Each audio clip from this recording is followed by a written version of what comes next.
3 দিন পর্যন্ত ফাতেমা রাদিয়াল্লাহু তাআলা আনহার ঘরে চুলা জ্বলতেছে না। সকালে বাহির হয়েছেন আলী রাদিয়াল্লাহু তাআলা আনহু, বিকালে ফিরতেছেন। ফাতেমা অপেক্ষা ছিল আজকে কিছু জুটবে। যখন দেখতেছেন বিকালে আলী ফিরতেছে রাদিয়াল্লাহু তাআলা আনহু, চেহারাটা মলিন, হাত দুটা খালি। ঘরের পাশে যখন চলে আসছেন, এখন আর পর্দা নষ্ট হবে না আওয়াজ দিলে। আওয়াজ দিছে আলী, চোখে চোখ পড়ছে, বলছে চেহারা মলিন কেন? ফাতেমা আজকেও কিছু জুটে নাই।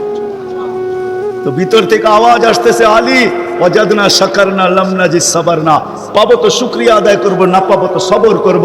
আলী তুমি কি ভুলা গেলে? শুকুর আর সবর যে করে তার সাথে আল্লাহ, যাদের সাথে আল্লাহ থাকে তাদের চেহারা মলিন হওয়া শোভা পায় না। আলী তোমার চেহারা মলিন কেন? হাসবে তো দরজা খুলবো, নাইলে খুলবো না। হাসি দিছেন, দরজা খুলা দিছেন। বাকিটা আলী রাদিয়াল্লাহু তাআলা আনহু বলতেছেন, ফাতেমা সাররাত ওয়া তাবাসসামাত, ফাতেমা তখনও মুস্কি মুস্কি হাসতে ছিল আর খুশিতে নাচতে ছিল।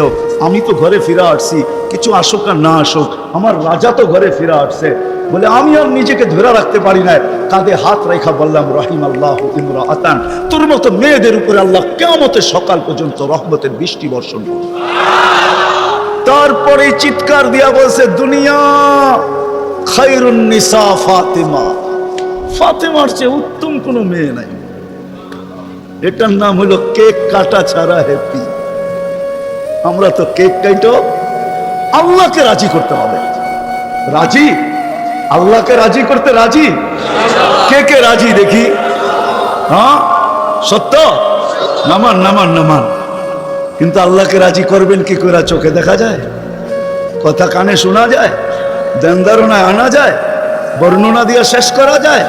সামান্য পদস্থ হইলে হাত ধরা ছোঁয়ার বাহিরে চলে যায়, ঠিক না?